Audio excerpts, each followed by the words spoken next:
ನಮಸ್ಕಾರ ಸ್ನೇಹಿತರೆ. ಇಂದು ನೆಟ್ಟು ಮತ್ತು ಕೆಸೆಟ್ 2026ಕ್ಕೆ ಅನುಗುಣವಾಗಿ ಪೇಪರ್ 1 ಟೀಚಿಂಗ್ ಆಪ್ಟಿಟ್ಯೂಡ್ನಲ್ಲಿ 1ನೇ ಅಧ್ಯಾಯದ ಬೋಧನಾ ಸಾಮರ್ಥ್ಯಕ್ಕೆ ಸಂಬಂಧಿಸಿದಂಥ ಇವತ್ತು ಬೋಧನೆಯ ವ್ಯಾಖ್ಯೆಗಳು ಮತ್ತು ಬೋಧನೆಯ ಲಕ್ಷಣಗಳ ಬಗ್ಗೆ ತಿಳಿದುಕೊಳ್ಳೋಣ. ಇಲ್ಲಿ ಹಲವಾರು ಶಿಕ್ಷಣ ತಜ್ಞರು ಬೋಧನೆ ಅಂದರೆ ನಾವೆಲ್ಲ ಕಲಿಸುವಿಕೆ ಅಂತ ಕರಿತೀವಿ. ಅಂದರೆ ಆ ಶಿಕ್ಷಕರು ತನ್ನಲ್ಲಿರುವಂತಹ ಜ್ಞಾನ ಕೌಶಲ್ಯವನ್ನು ವಿದ್ಯಾರ್ಥಿಗಳಿಗೆ ತಿಳಿಸಿಕೊಡುವುದನ್ನೇ ನಾವೇನಂತ ಕರಿಬಹುದು ಅಂದರೆ ಬೋಧನೆ ಅಂತ. ಬೋಧನೆ ಅನ್ನೋದು ಒಂದು ವಿಶಿಷ್ಟವಾದಂಥ ಒಂದು ಕಲೆ ಅಂತ ಕರಿತೀವಿ. ಹಾಗೆ ಬೋಧನೆ ಅನ್ನೋದು ಕೂಡ ಒಂದು ವಿಜ್ಞಾನವಾಗಿದೆ. Teaching is the arts and science ಅಂತ ಕರಿತೀವಿ. ಇಲ್ಲಿ ಬೋಧನೆಗೆ ಸಂಬಂಧಿಸಿದಂತಹ ಕೆಲವೊಂದು ಶಿಕ್ಷಣ ಮತ್ತು ಬೋಧನೆಗೆ ಸಂಬಂಧಿಸಿದಂಥ ಕೆಲವೊಂದು ವ್ಯಾಖ್ಯೆಗಳನ್ನು ಕೂಡ ನೋಡೋಣ ಅಂತ. ಇಲ್ಲಿ ಬೋಧನೆಯ ಅರ್ಥವನ್ನು ನೋಡೋದಾದ್ರೆ ಬೋಧನೆ ಎಂಬ ಪದ ಆಂಗ್ಲ ಭಾಷೆಯ ಟೀಚಿಂಗ್ ಎಂಬ ಪದಕ್ಕೆ ಸಮನಾಗಿ ಬಳಕೆ ಆಗುತ್ತದೆ. ಹಾಗಾಗಿ ಟೀಚಿಂಗ್ ಎಂದರೆ ತರಬೇತಿಯನ್ನು ನೀಡು, ಟ್ರೈನಿಂಗ್ ಅಂತ ಹೇಳಿ ಕರಿತೀವಿ. ನಂತರ ಸೂಚನೆಯನ್ನು ನೀಡು ಅಂತೇಳಿ, instruction, to give the instruction. ನಂತರ ಬೋಧನೆ ಒಂದು ಕಲೆ ಮತ್ತು ವಿಜ್ಞಾನವಾಗಿದೆ ಅಂತೇಳಿ. ಬೋಧನೆ ಒಂದು ಕಲೆ ಮತ್ತು ವಿಜ್ಞಾನವಾಗಿದೆ ಅಂತೇಳಿ. ಇನ್ನು ಕೆಲವೊಂದು ವ್ಯಾಖ್ಯೆಗಳನ್ನು ನೋಡೋದಾದರೆ ಅಂದರೆ ಪ್ರಸಿದ್ಧ ಶಿಕ್ಷಣ ತಜ್ಞರ ಕೆಲವೊಂದು ವ್ಯಾಖ್ಯೆಗಳನ್ನು ನೋಡೋದಾದರೆ ಇನ್ನೂ ಅನೇಕ ಶಿಕ್ಷಣ ತಜ್ಞರ ವ್ಯಾಖ್ಯೆಗಳಿದ್ದಾವೆ. ಈ ವ್ಯಾಖ್ಯೆಗಳನ್ನು ಏನು ಮಾಡ್ತಾರೆ ಅಂದರೆ ನೇರವಾಗಿ ವ್ಯಾಖ್ಯೆಗಳನ್ನು ಕೊಟ್ಟು ಇದನ್ನು ಹೇಳಿದವರು ಯಾರು ಅಂತ ಕೊಡ್ತಾರೆ. ಒಂದು ಶಿಕ್ಷಣದ ಬಗ್ಗೆ ಆಗಿರ್ಬೋದು ಅಥವಾ ಬೋಧನೆ ಎರಡೂ ಒಂದೇ ಅರ್ಥದಲ್ಲಿ ಏನಾಗ್ತದೆ ಅಂದರೆ ಇಲ್ಲಿ ವ್ಯಾಖ್ಯೆಗಳನ್ನು ಬರ್ತಾವ.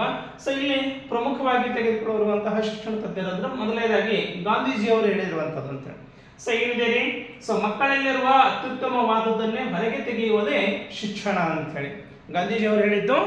ಮಕ್ಕಳಲ್ಲಿರುವಂತಹ ಅತ್ಯುತ್ತಮವಾದನ್ನು ಹೊರಗೆ ತೆಗೆಯುವುದೇ ಶಿಕ್ಷಣ ಅಂತೇಳಿ.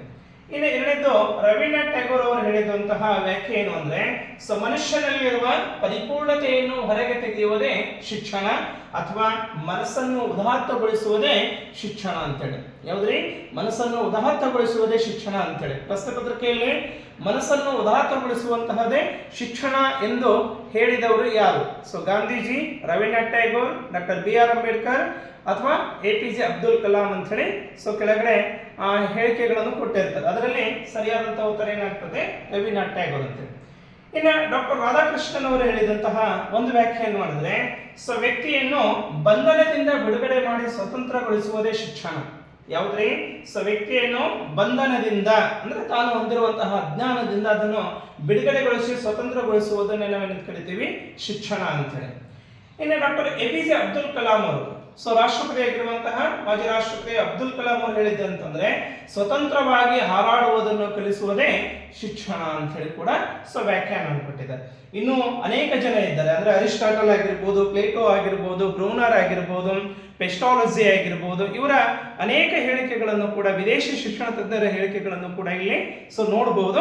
ಅದನ್ನು ನೆಕ್ಸ್ಟ್ ಮುಂದಿನ ಹಂತದಲ್ಲಿ ನೋಡೋಣ. ಇಲ್ಲಿ ಇನ್ನು ಬೋಧನೆಗೆ ಸಂಬಂಧಿಸಿದಂತ ಕೆಲವೊಂದು ವ್ಯಾಖ್ಯೆಗಳನ್ನು ಕೂಡ ನೋಡೋಣ. ಏನಿದೆ ರೀ? HG ಮೋರಿಸನ್ ಅಂತ ಹೇಳಿ ಹೇಳ್ತಾರೆ, ಹೆಚ್ಚು ಪರಿಪಕ್ವತೆ ಹೊಂದಿದಂತ ವ್ಯಕ್ತಿಯಿಂದ ಕಡಿಮೆ ಪರಿಪಕ್ವ ಹೊಂದಿದಂತ ವ್ಯಕ್ತಿಗಳ ಮಧ್ಯೆ ನಡೆಯುವಂತಹ ಒಂದು ನಿರಂತರ ಕ್ರಿಯೆಯನ್ನೇ ನಾವೇನು ಕರಿತೀವಿ?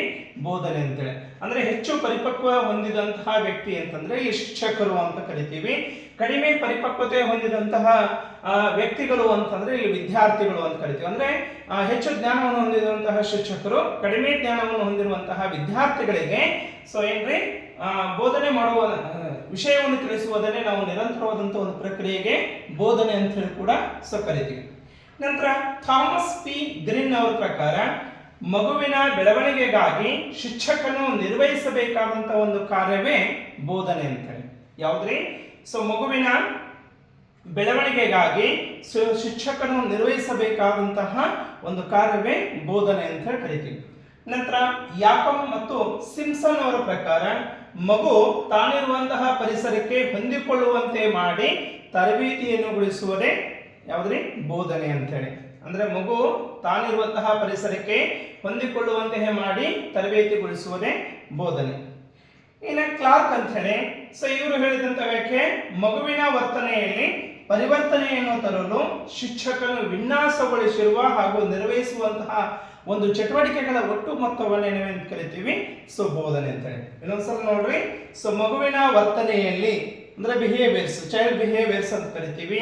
ಪರಿವರ್ತನೆಯನ್ನು ತರಲು ಅಂದ್ರೆ ಚೇಂಜಸ್, ಬದಲಾವಣೆಗಳನ್ನು ಮಾಡಲು ಶಿಕ್ಷಕನು ವಿನ್ಯಾಸಗೊಳಿಸಿರುವ ಹಾಗೂ ನಿರ್ವಹಿಸುವಂತಹ ಒಟ್ಟು ಚಟುವಟಿಕೆಗಳನ್ನೇ ನಾವೇನು ಕರೀಬಹುದು, ಸೊ ಬೋಧನೆ ಅಂತ ಕರಿತೀವಿ. ನಂತರ NPE ದವರು, ನ್ಯಾಷನಲ್ ಪಾಲಿಸಿ ಆಫ್ ಎಜುಕೇಶನ್ 1986 ಅವರು ಏನು ಹೇಳ್ತಾರೆ, ಏನು ವಿಷಯಗಳನ್ನು ಮಕ್ಕಳಲ್ಲಿ ಮನಸ್ಸು ಸ್ಥಿರವಾಗಿ ಉಳಿಯುವಂತೆ ಮಾಡುವಂತ ಒಂದು ಪ್ರಕ್ರಿಯೆಗೆ ಬೋಧನೆ ಅಂತ ಹೇಳಿ ಕೂಡ ಸೊ ಕರಿತೀವಿ.